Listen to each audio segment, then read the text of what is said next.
사람들은 회방과 근심을 당합니다. 긍휼이 없으며 위로자가 없는 것을 보게 됩니다. 고통 속에서 음식을 먹고 목말라 할 때에 갈증을 해결해 줄 무엇도 찾기가 힘든 현실에 처해 있는 것을 보게 됩니다. 갈증 해결을 위해 도움이 되지 않고 오히려 더 갈증나는 고통을 주고받습니다. 억울한 일을 당해도 어디에 가서 하소연을 할 수가 없는 것이지요. 그래서 시편에서는 하나님을 향하여서 그 고통에 대해서 이렇게 부르짖는 것을 보게 됩니다. 주께서 나의 회방과 수치와 능욕을 아시나이다. 내 대적이 다 주의 앞에 있나이다. 회방이 내 마음을 상하여 근심이 충만하니 긍휼히 여길 자를 바라나 없고 안위할 자를 바라나 찾지 못하였나이다. 저희가 쓸개를 나의 식물로 주며 가랄 때에 초로 마시워 싸우니. 모든 인생들은 다 함께가 아니라 철저하게 혼자이고 또 외로움과 고독 가운데 처해 있는 것을 볼 수 있습니다. 진정한 위로를 찾아볼 수 없는 것이죠. 억울하게 고통을 당하면서도 어찌할 수 없는 상황 가운데 처하게 됩니다. 나는 억울하다고 하지만 내가 당하는 일의 진실을 알리고 싶지만 그렇지 못한 경우도 많이 있습니다. 답답한 가슴을 눌러가면서 이야기를 하지만 아무도 들어주지도 않고 믿어주지도 않는다는 것입니다. 그럴 때에 우리의 진정한 위로자는 어디 있을까? 하나님은 모든 사람의 진실을 알고 계신다는 것을 우리가 생각할 때에 그 하나님이 계시다는 것으로 인해서 우리에게 위로가 됩니다. 십자가의 도가 멸망하는 자들에게는 미련한 것이지만 구원을 얻는 우리에게는 하나님의 능력이라고 했습니다. 그 십자가의 도, 구원을 얻는 우리에게, 믿음으로 살아가는 우리에게, 예수 그리스도를 믿는 이들에게 그 십자가의 도는 우리에게 위로가 되어주고 그리고 우리에게 구원이 되어주는 것이지요. 이것이 바로 하나님의 능력이라는 것입니다. 요한복음 19장 28절에 보면은 예수님께서 하셨던 5번째 말씀을 볼 수 있습니다.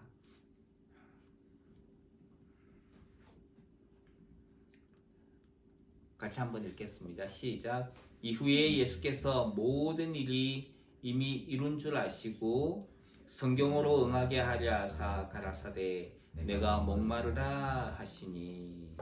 시편 기자는 하나님이여 사슴이 시냇물을 찾기에 갈급함같이 내 영혼이 주를 찾기에 갈급하니이다. 내 영혼이 하나님 곧 생존하시는 하나님을 갈망하나니 내가 어느 때에 나아가서 하나님 앞에 배울꼬 라고 부르짖는 것을 보게 됩니다. 사슴이 시냇물을 찾듯이 하나님을 찾으며 나의 억울함과 절망을 해결해 주십시오 라고 부르짖는 우리의 외침을 보게 되는 것이지요. 사람들의 괴롭힘과 절망 가운데서 모든 것을 해결해 주실 하나님을 향한 갈망을 가지고 있는 것입니다. 예수님께서 십자가에서 부르짖는 이 부르짖음을 통해 우리를 대신해서 사람이 받는 고통을 직접 경험하신 예수님의 부르짖음을 보게 됩니다. 나의 목마름을 예수님께서 대신 부르짖고 있다는 것이죠. 우리의 목마름과 갈증을 해결해 주시는 것입니다. 그렇기 때문에 우리는 더욱 예수님이 계신다는 것에 대해서 안심을 하게 됩니다. 우리가 겪고 받는 고통을 예수님께서는 이미 경험하시고 또 아시기 때문에 그렇다는 것이죠. 성경은 우리에게 있는 대제사장은 우리 연약함을 체휼하지 아니하는 자가 아니요 모든 일에 우리와 한결같이 시험을 받은 자로되 죄는 없으시다 라고 말씀합니다. 예수님은 우리의 연약함을 체휼하셨다, 즉 경험하셨다 라고 이야기를 합니다. 우리의 연약함을 다 아시기 때문에 더욱 주님은 우리를 잘 아시고 도우실 수 있다는 것입니다. 그렇기 때문에 우리는 주님을 더 잘 의지할 수가 있게 되는 것이죠. 그래서 이 말씀을 통해서 우리는 우리 편이 되어 주시고 그리고 우리의 갈증을 가져가 주시고 해결해 주시는 하나님을 바라보게 되는 것입니다. 옛날에 나오미라는 여인이 있었습니다. 그녀는 사랑하는 남편과 두 아들들과 행복한 생활을 했습니다. 그러던 어느 날 갑자기 찾아온 긴 흉년은 그들을 정들었던 고향으로부터 떠나게 만들었습니다. 머나먼 이방 땅에 살면서 장성했던 나오미의 아들들은 결혼을 했고 그리고 새로운 가족을 맞이했습니다. 마냥 행복할 줄 알았던 그들의 가정이었지만은 갑자기 생각하지도 못했던 어려움이 찾아왔습니다. 남편과 두 아들이 죽은 것이지요. 그리고 나오미에게 남은 것은 두 며느리뿐이었습니다. 나오미는 고향으로 돌아가야겠다라고 생각을 했습니다. 자기의 며느리들을 불러서 자신은 고향으로 돌아갈 테니 며느리들도 자기 길을 찾아가라라고 이야기를 했습니다. 근데 그 중에 한 명은 자기의 살 길을 찾아 떠났습니다. 그런데 남은 한 명인 룻은 시어머니인 나오미를 따라왔습니다. 먼 여행 끝에 고향으로 돌아왔으나 그들을 맞이하는 것은 반가움 속의 부끄러움밖에 없었습니다. 막상 고향으로 돌아오기는 했지만 무엇을 어떻게 해야 할지 막막했던 것이지요. 그녀에게는 고향 땅마저도 절망과 수치를 가져다 주는 곳일 뿐이었습니다. 남편과 아들들과 함께 있던 고향이었지만 그녀에게는 추억을 떠올리기만 해도 가슴 아픈 기억뿐이었습니다. 며느리 룻은 생활력이 강한 여자였습니다. 당시에 이삭 줍기를 하던 풍습을 따라 먹을 것을 찾아 나섰습니다.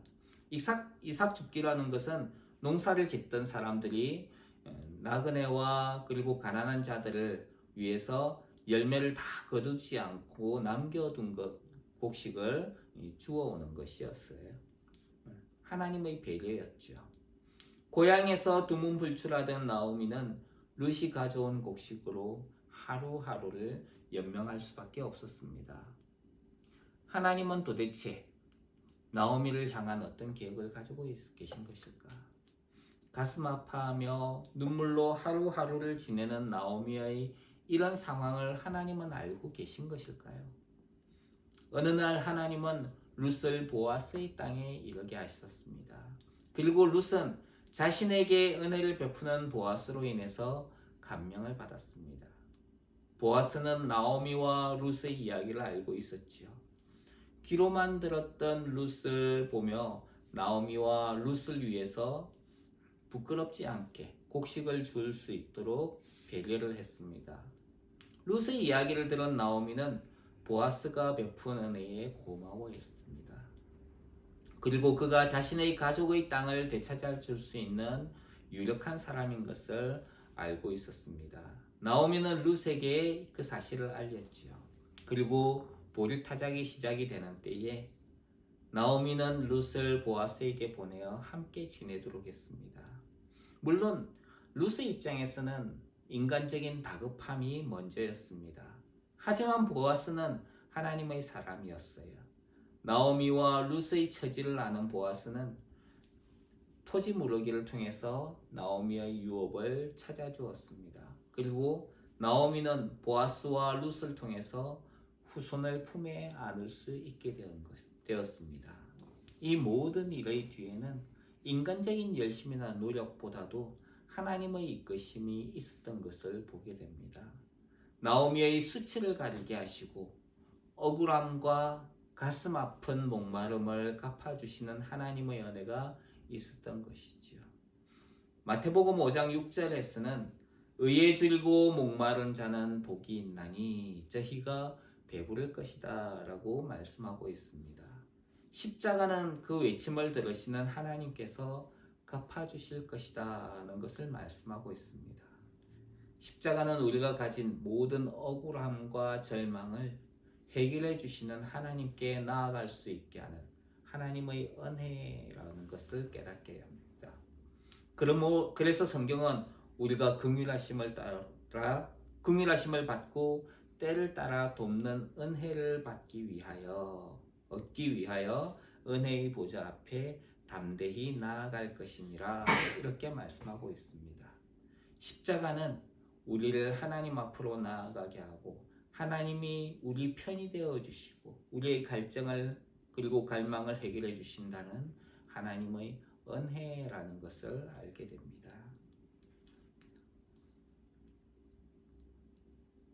요한복음 19장 30절에 있는 말씀 한번 읽겠습니다. 요한복음 19장 30절 시작. 예수께서 신포도주를 받으신 후 가라사대 다 이루었도다 하시고 머리를 숙이시고 영혼이 돌아가시니라. 예수님께서 십자가의 고통을 당하시면서 목마름을 호소하셨습니다. 그러자 사람들은 신포도주를 예수님에게 가져다 주었습니다.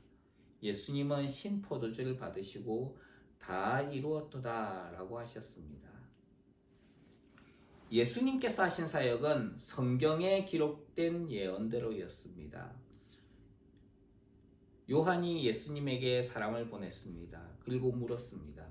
오실 그이가 당신입니까? 아니면 우리가 다른 이를 기다려야 합니까?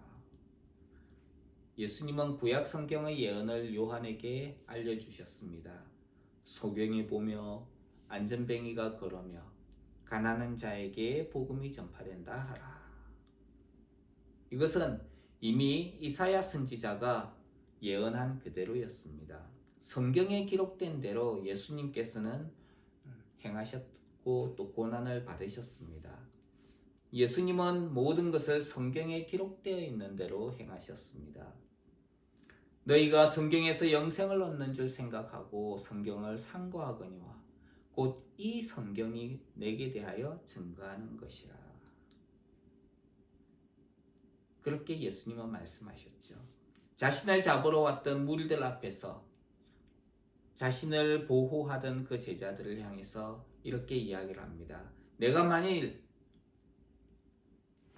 12덩 더 되는 천사를 보내서 나를 보호해달라고 할 수 없을 줄로 아느냐. 그런데 내가 만일 그렇게 하면은 이런 일이 있으리라고 한 성경이 어떻게 이루어지겠느냐라고 예수님은 말씀하셨습니다.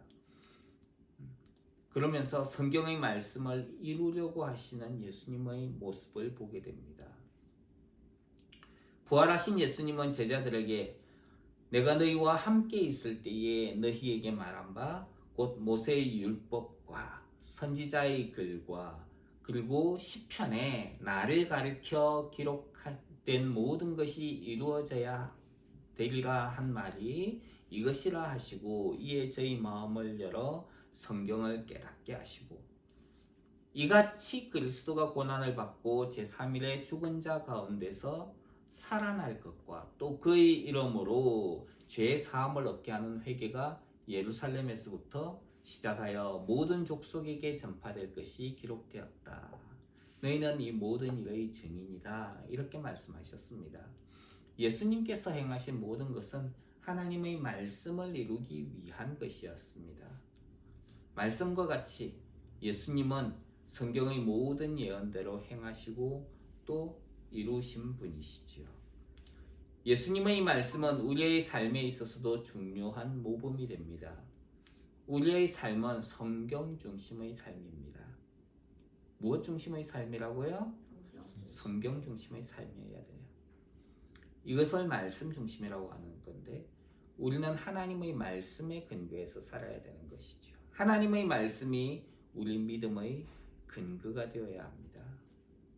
우리의 구원을 위해서 예수님께서 하신 일은 완벽한 것입니다.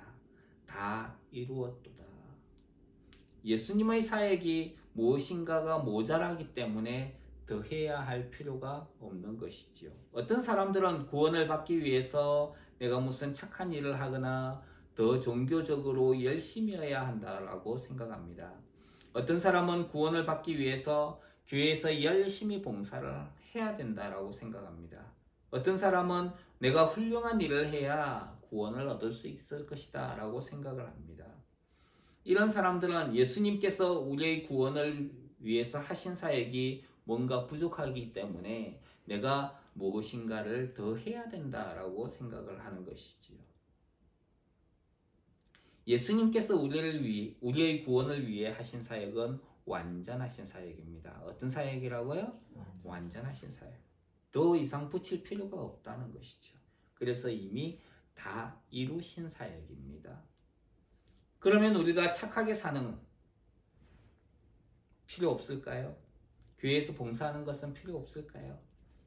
그렇지 않습니다. 이런 것들은 우리가 구원 얻은 것에 대한 감사의 표현이지요. 이런 것들이 구원의 조건이 되어서는 안 됩니다. 그런데 이것은 구원을 얻은 우리의 감사의 표현이라는 것이죠. 구원을 얻은 하나님의 백성이기 때문에 감사함으로 주님을 섬기고 또 서로를 섬기는 것입니다. 마찬가지로 하나님께 무엇인가를 받기 위해서 봉사를 하고 또 섬긴다면은 그것은 이미 우리가 잘못하고 있는 것입니다.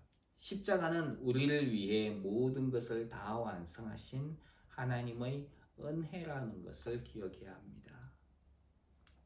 그리고 누가복음 23장 46절 한번 읽겠습니다. 시작. 예수께서 큰 소리로 불러가라사대 아버지여 내 영혼을 아버지 손에 부탁하나이다 하고 이 말씀을 하신 후 운명하시라. 이제 모든 것이 끝났습니다. 이제는 사람들의 죄를 가지고 지시고 죽음을 맞이하게 됩니다. 그 순간에 예수님은 자신의 영혼을 하나님께 부탁하고 있는 것을 보게 됩니다. 하나님은 생명과 죽음을 주관하시는 분이십니다. 모든 영혼이 하나님의 손에 달려 있습니다. 귀신이나 사단이 죽음을 주장할 수는 없는 것이지요. 하나님의 허락이 없이는 참새 한 마리도 땅에 떨어지지 않는 것입니다. 모든 일을 마친 후에 우리는 자랑할 수 있을 것입니다. 그러나 예수님께서는 자기가 한 것들을 자랑하지 않았습니다. 예수님은 마지막 순간까지도 하나님을 의지하시는 것을 보게 됩니다. 예수님이 자기 영혼을 하나님께 맡기는 모습을 통해서 우리는 모든 것을 해결해 주시고 모든 것을 하나님께서 해결해 주실 것이다 라는 것을 보게 됩니다. 이의 결국을 예수님은 하나님께 맡기신 것입니다. 하나님께서 모든 것을 해결해 주실 것입니다. 여기서 우리는 하나님께서 우리의 소망이 되신다는 것을 보게 됩니다. 예수님은 그 모든 것들을 하나님께 맡기셨어요. 창세기는 생명으로 시작을 합니다. 그런데 창세기의 마지막은 죽음으로 끝이 납니다. 왜 생명으로 시작했던 것이 죽음으로 끝이 날까? 거기에는 영원한 생명을 바라보게 하시는 하나님의 의도를 보게 됩니다. 십자가는 하나님만이 우리의 진정한 소망이고 그래서 하나님을 더 바라보게 되는 것을 우리에게 알게 해주시는 하나님의 은혜입니다. 그래서 십자가는 우리가 지은 죄에 대해서 하나님으로부터 용서를 받는 하나님의 은혜라는 것을 예수님은 이 사실을 통해서 말씀해 주고 있습니다. 또 십자가는 우리에게 천국을 가져다 주는 하나님의 은혜입니다. 십자가는 우리를 새로운 하나님의 가족이 되게 하는 하나님의 은혜입니다. 십자가는 끊어질 수 없는 하나님의 사랑을 우리에게 베풀어 주시는 하나님의 은혜입니다. 십자가는 하나님이 우리 편이 되어 주신다는 하나님의 은혜입니다. 또 십자가는 우리를 통해 모든 것을 다 완성하신 하나님의 은혜라는 것을 알게 됩니다. 또 십자가는 하나님만이 우리의 진정한 소망이라고 하는 것을 알게 해주시는 하나님의 은혜입니다. 이것이 십자가가 우리에게 가져다주는 유익입니다. 십자가의 도가 미련한 자들에게는 멸망하는 자들에게는 미련한 것이지만 구원을 얻는 우리에게는 하나님의 능력입니다. 우리가 이 하나님의 은혜와 능력을 받았다면 우리가 받은 이 은혜를 우리의 이웃에게도 전하고 나타내 보여주는 귀한 하나님의 사람들로 살아가길 주님 이름으로 축원합니다. 기도하겠습니다. 하나님, 십자가의 도가 멸망하는 자들에게는 미련한 것이요 구원을 얻는 우리에게는 하나님의 은혜라고 하셨습니다. 하나님의 능력이라고 하셨습니다. 우리가 그 하나님의 은혜와 능력 가운데 거하며 또 하나님의 은혜와 사랑을 드러내는 자로 이 땅 가운데 살아가게 하옵소서. 예수님 귀하신 이름으로 기도합니다. 아멘.